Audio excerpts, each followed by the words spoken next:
अघोरी। अघोर अघोर महाअघोर अलख अघोरेश्वर अलख आदेश जय महाकाल। हमारे YouTube चैनल महाघोर विद्या में आप सभी का हार्दिक स्वागत है। प्रस्तुत है नोटों की बारिश पैसों की सूखाझरण करने का शक्तिशाली मंत्र, एक यूनिक अमल। तंत्र की रहस्यमय दुनिया में सब कुछ हो सकता है। तंत्र की क्षेत्र में तांत्रिकों का अपना एक अलग साम्राज्य है, जहां अनेक सिद्ध साधक, सिद्ध तांत्रिक गुरु मंत्र साधना सिद्धि के दम पर शक्ति हासिल करते हैं, जिससे वे कुछ भी काम कराते हैं। ऐसे साधक ही एक सफल तांत्रिक कहलाते हैं, सिद्ध गुरु कहलाते हैं। आज हम जिस विषय पर चर्चा करने जा रहे हैं, आप लोगों को फुल डिटेल के साथ बारीकी से बारीकी जानकारी देने जा रहे हैं। वह तंत्र की क्षेत्र बहुत ही चर्चित और रहस्यमय एवं अत्यंत जटिलता का विषय है। वह चर्चित विषय है तांत्रिक पद्धति से पैसों की बारिश का। तांत्रिक क्रिया सत्य और कल्पना के बीच बना विज्ञान से परे है, इसलिए यह साधना सिद्धियां, शक्तियां पराविज्ञान की श्रेणियों में आता है। YouTube की दुनिया में पहली बार ऐसा होगा कि आज जिसका जिक्र, चर्चा इतना फुल डिटेल के साथ अंतिम गहराई तक, मूल जड़ नींव तह तक खोदाई के समान होगा, पूर्ण प्रामाणिकता के साथ होगा, सबूत के साथ होगा। नोटों की बारिश वाला कार्य हमेशा से तंत्र की क्षेत्र में चर्चित विषय रहा है। रहस्यमय गुप्त और लुप्त विद्या तांत्रिक प्रक्रिया रहा है। जी हाँ, पैसों की बारिश अपने अनुभव और गुरु अनुभव के अंतर्गत मुझे शिक्षा दीक्षा प्राप्त से मैं यह बोल सकता हूँ, 100% गारंटी दे सकता हूँ कि पैसों की बारिश, नोटों की बारिश होती है, 100% प्रामाणिकता के साथ होती है। इस कार्य को शक्तियां करते हैं और जो तांत्रिक साधक होते हैं वे इन शक्तियों से कार्य करवाते हैं, अपने वश में करके, उसे नियंत्रित करके। इसका मुख्य आधारशिला है मंत्र और साधना सिद्धि, और जो साधक ऐसे शक्तियों से सिद्ध है केवल वही एक सफल तांत्रिक कहलाते हैं। परंतु इसकी सही जानकारी, पूर्ण विधि विधान सहित मंत्र बहुत ही कम साधक और तांत्रिकों के पास होती है। ऐसे विद्या, ऐसे मंत्र तथा ऐसे विधि विधान प्राचीन कालीन इतिहास के पन्नों पर लिखा, सदियों पुरानी गुरु शिष्य परंपरा के अंतर्गत ही गुप्त तरीके से प्राप्त किया जाता रहा है, जो आज भले ही लुप्त के कगार पर पहुंच चुका है, परंतु आज भी गुरु शिष्य परंपरा के अंतर्गत ऐसे विद्या पूर्ण प्रामाणिकता के साथ मौजूद है। जी हाँ, ऐसे मंत्र विद्याएं, ऐसे विधान दीक्षा के बाद गुरु द्वारा शिष्यों को प्रदान किया जाता है। कुछ विशेष विधि विधान के अनुसार सही दिन तिथि, शुभ मुहूर्त का ध्यान रखते हुए सही साधना स्थल का चुनाव करके कुछ विशेष शक्तियों को सिद्ध किया जाता है। और आज भी गुरु शिष्य परंपरा के अंतर्गत अपने जरूरतों के हिसाब से ऐसे विशेष शक्तियों को मंत्र जप करके साधना सिद्धि के माध्यम से सिद्ध किया जाता है, खड़ा किया जाता है, प्रत्यक्ष दर्शन किया जाता है, उससे 3 वचन लिया जाता है, तभी इस प्रकार के कार्य को अंजाम दिया जा सकता है। इस प्रकार के तांत्रिक क्रियाओं के बीच जो न देखा हो और अचानक कहीं से सुना हो, बहुत से ऐसे लोगों का प्रश्न रहता है, और प्रश्नों में एक ही बात रहता है। उनका यह कहना रहता है कि अगर कोई साधक, कोई तांत्रिक ऐसे इस प्रकार के शक्तियों को यदि साध रखा है, साधना के माध्यम से शक्ति सिद्ध कर रखा है, तो फिर उसे पैसों की फिर क्या कमी है। वे तो किसी भी दिन, किसी भी रात्रि में, क्षण मात्र में ही कितनों भी पैसा मंगा सकता है अपने सिद्ध शक्तियों से।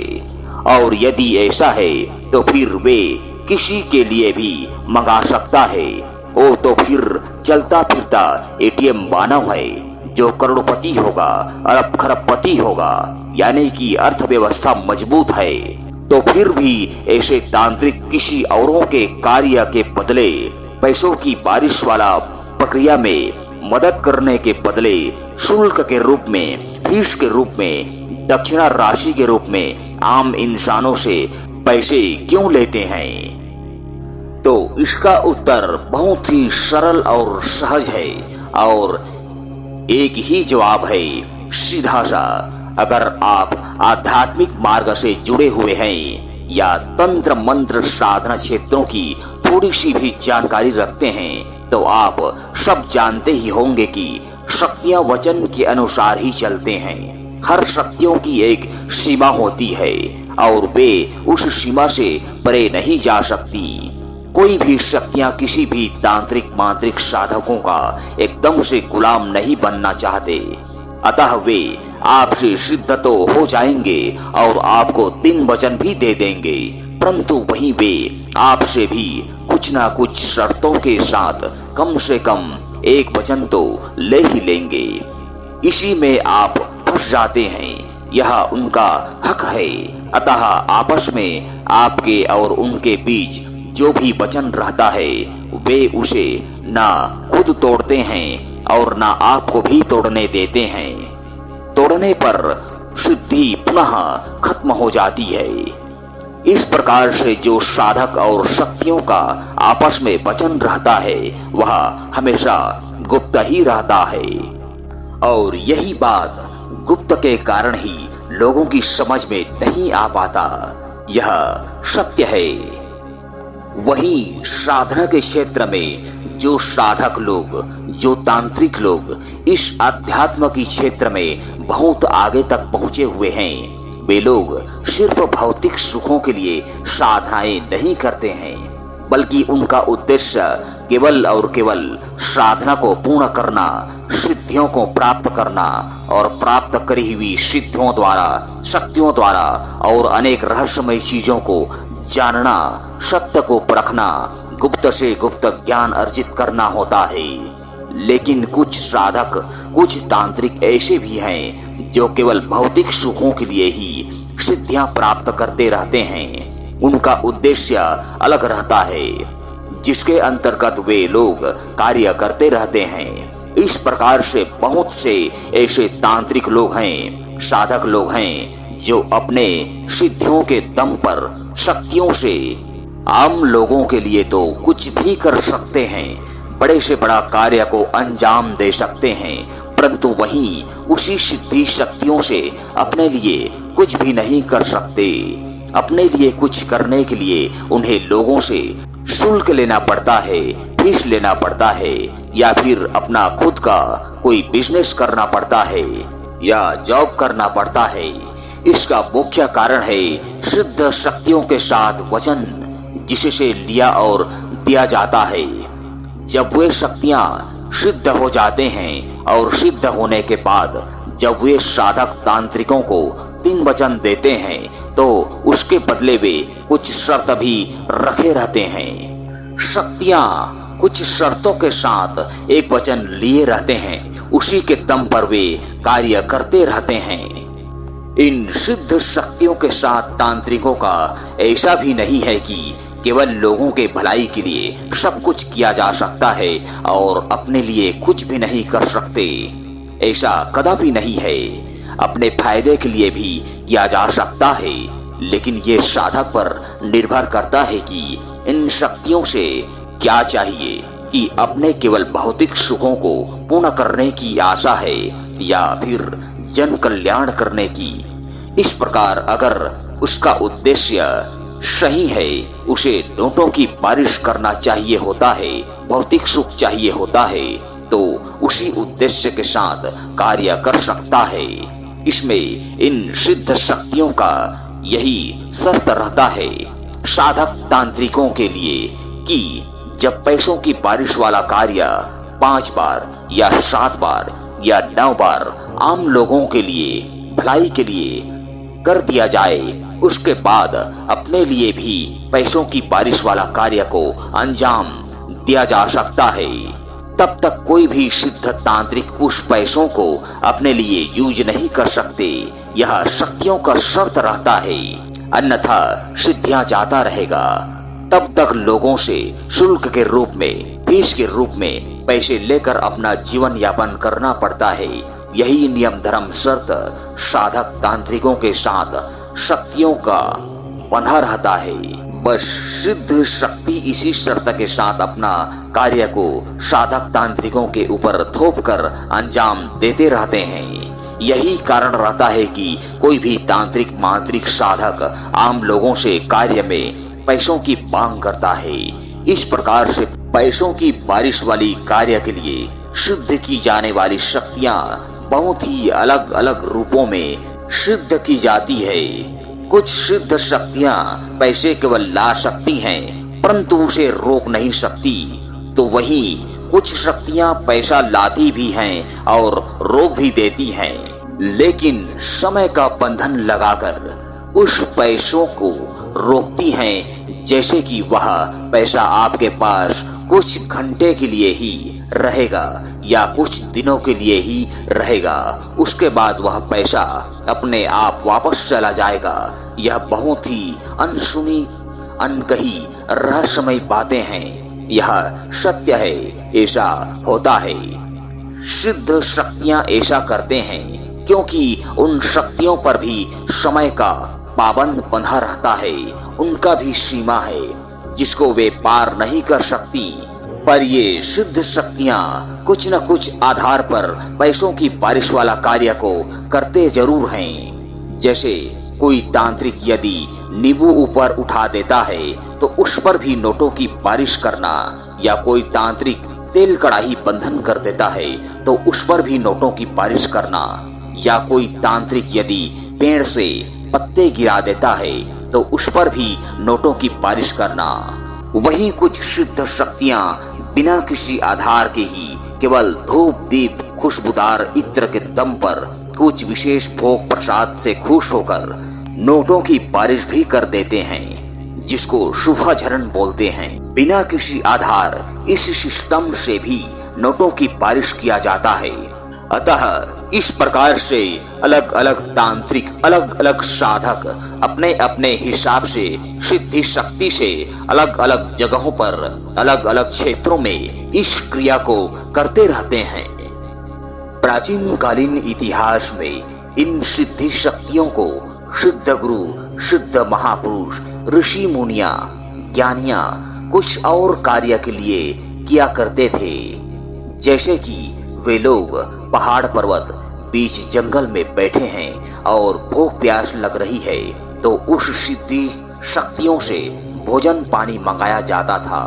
कुछ वस्त्र चाहिए होता था तो वस्त्र भी मंगा लिया करते थे, या इसके अलावा कोई भी वस्तु चाहिए होता था तो वह वस्तु भी बड़ी ही आसानी से इन सिद्धि शक्तियों के दम पर उपलब्ध करा लेते थे। लेकिन आज के युग में यह सब कार्य बदल गया है।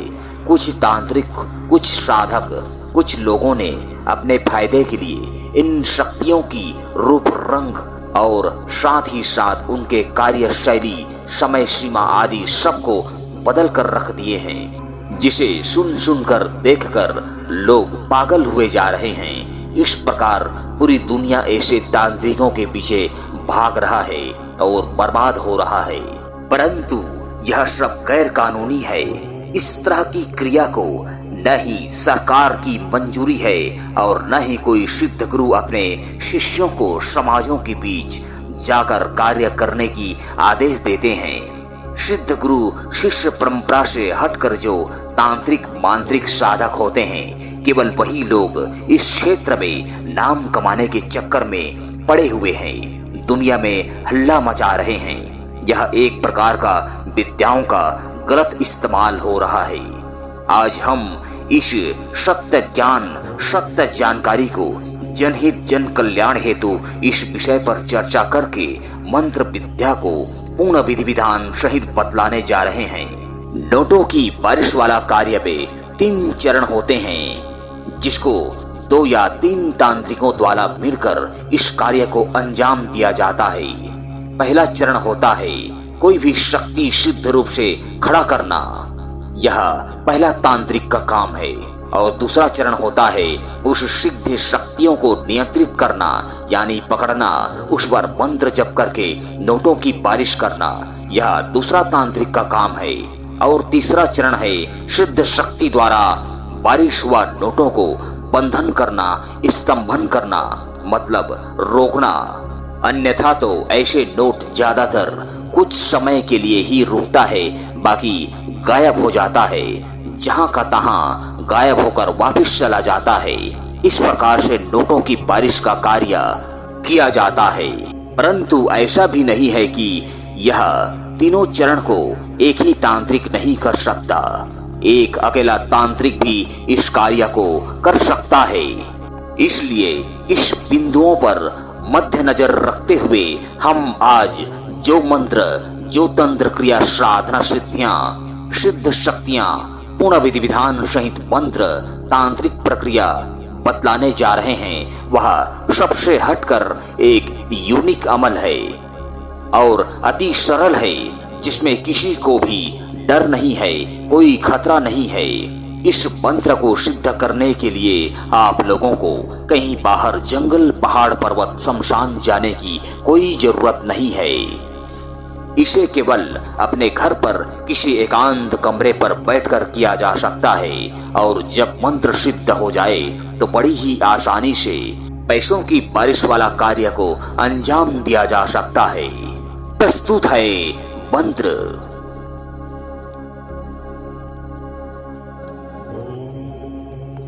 विधि विधान। इस मंत्र साधना को किसी भी पंथ संप्रदाय से गुरु दीक्षित साधक, साधिका, तांत्रिक या सादा आदमी भी सिद्ध कर सकता है। इसमें किसी प्रकार का कोई बंधन नहीं है। साधना शुरू करने से पहले इस मंत्र को अच्छी तरह से याद कर लें, कंठस्थ कर लें, ताकि मंत्र जप करते समय कोई भूल चूक ना हो। मंत्र जप करते समय यह भी याद रहे कि मंत्र को प्रत्येक बार में एक ही श्वास पर पूरा पूरा पढ़ना है, कठिन नहीं होनी चाहिए। इसका खास ध्यान रहे। सबसे पहले साधक साधिकाओं को कुल 7 प्रकार का अच्छा खुशबूदार तेलों को आपस में मिला करके स्पेशल तेल तैयार कर लेना है, जो साधना सिद्धि मंत्र जप समय दीपक जलाने का काम आएगा। यह 7 प्रकार का तेल निम्न प्रकार से हो सकते हैं, जैसे पहला घी, दूसरा जैतून का तेल, तीसरा तिल का तेल, चौथा नारियल का तेल, पांचवा आंवले का तेल, छठवा सूरजमुखी का तेल, सातवां चमेली का तेल। इस प्रकार से इन सभी तेलों को आपस में मिलाकर एक बड़ा सा डिब्बा में भरकर सुरक्षित रख लें। इसके अलावा आप अपने हिसाब से भी 7 प्रकार के तेलों को आपस में मिला करके रख सकते हैं और किसी भी शुभ दिन तिथि जैसे होली, दीपावली, नवरात्रि या चंद्र ग्रहण, सूर्य ग्रहण या किसी भी महीने की पूर्णिमा या किसी भी सप्ताह की शुक्रवार के दिन सुबह या शाम या रात्रि में उस तेल को सामने रखकर 9 प्रकार की लकड़ी से पूर्व दिशा की ओर मुख करके मात्र 7 माला मंत्र जप करते हुए हवन कर लिया जाए और जब हवन पूरा हो जाए तो उस तेल को 7 बार फूंक मार लिया जाए, तो फिर यह तेल साधना उपयुक्त स्पेशल तेल बनकर तैयार हो जाता है। उसके बाद इस साधना को किसी भी सप्ताह के शुक्रवार की रात्रि से प्रारंभ किया जा सकता है। यह 41 दिवसीय साधना है, जिसमें प्रति रात्रि का मंत्र जप संख्या 3125 बार का रहेगा। साधना में साधक साधिकाओं को पूर्व दिशा की ओर मुख करके बैठना है। जलता दीपक का लौ आपकी ओर होनी चाहिए।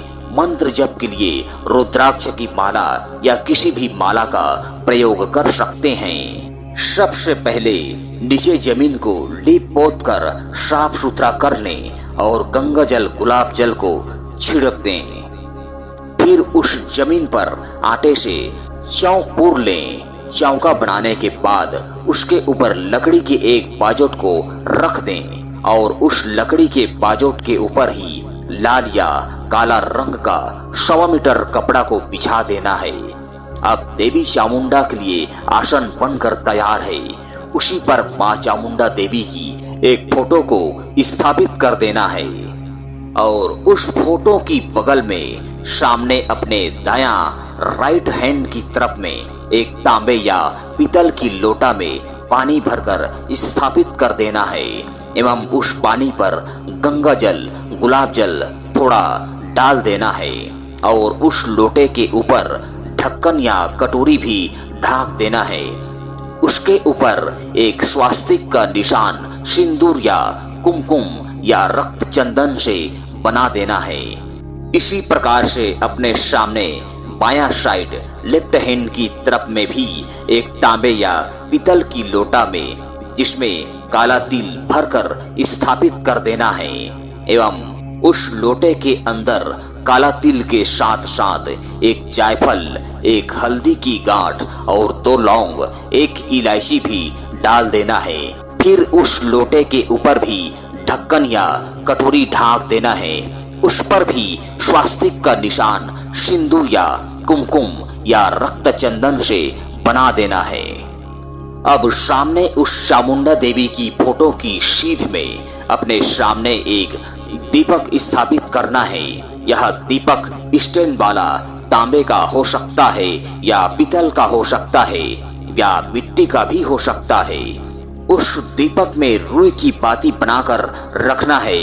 उसमें 7 प्रकार का जो स्पेशल तेल तैयार किया गया है उसको डाल देना है। अब आप सामने किसी भी रंग का वस्त्र धारण करके किसी भी रंग का आसन पर बैठ जाएं। कपूर के मदद से दीपक को जला लेना है। धूप बत्ती जला लेना है, अगरबत्ती जला लेना है और गौरी गणेश को स्मरण करते हुए प्रणाम करना है एवं अपने गुरु को स्मरण करके प्रणाम करना है। फिर मंत्र जप प्रारंभ कर देना है।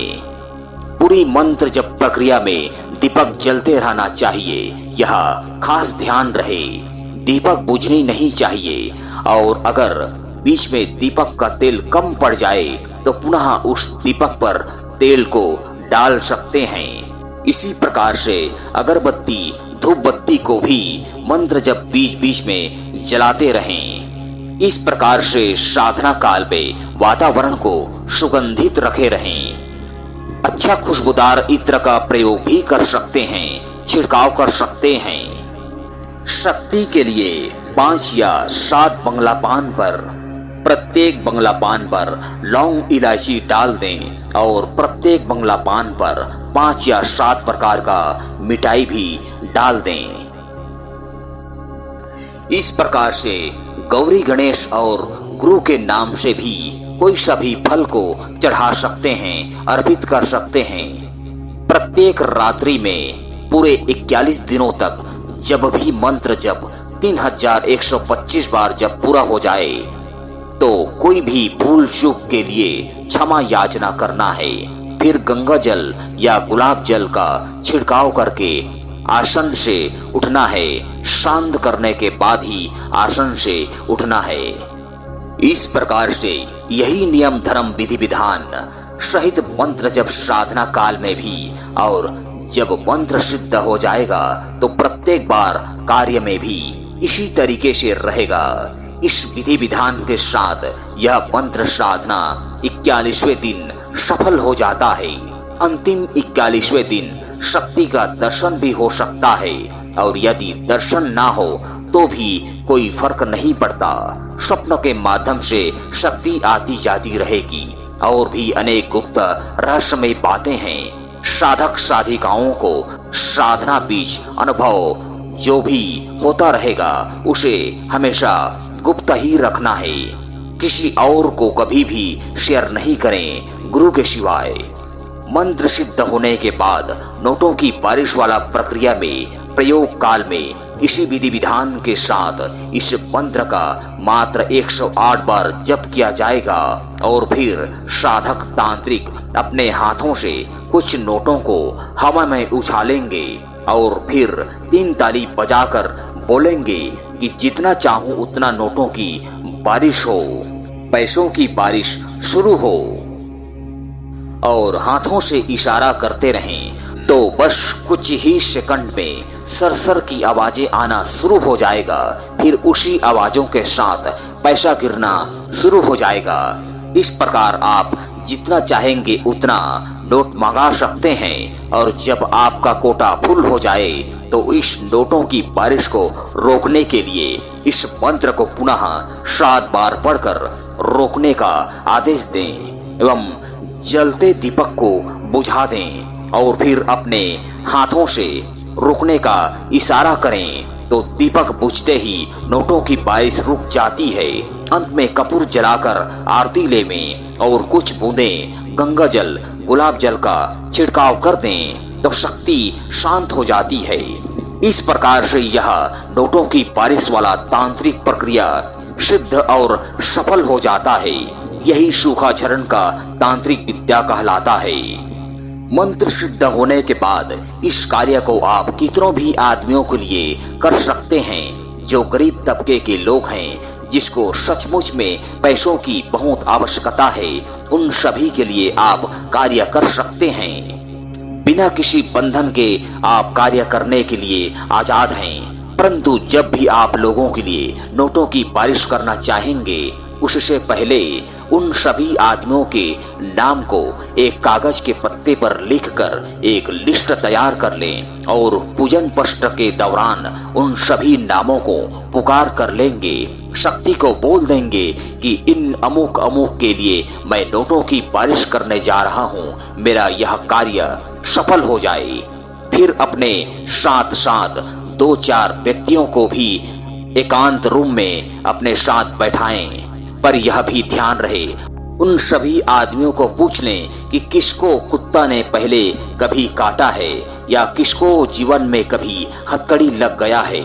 यदि ऐसा कोई व्यक्ति आपके उस ग्रुप में है तो उसको अपने साथ रूम में कभी भी ना बैठाएं। बारिश के वक्त बिल्कुल ना बिठाएं, बल्कि बाकी लोगों के साथ दूर किसी और कमरे में ठहरने को बोल दें। इस प्रकार जब तक आपका यह कार्य पूरा नहीं हो जाता तब तक सभी शांति बनाए रखें, शोर शराबा बिल्कुल ना करें और इसका भी खास ध्यान रहे कि उस कार्य वक्त और उससे पहले कोई शराब न पी लें, वरना बड़ी बड़ी भैया के चक्कर में सब के सब अंदर चले जाएंगे, जमानत भी नहीं हो पाएगा।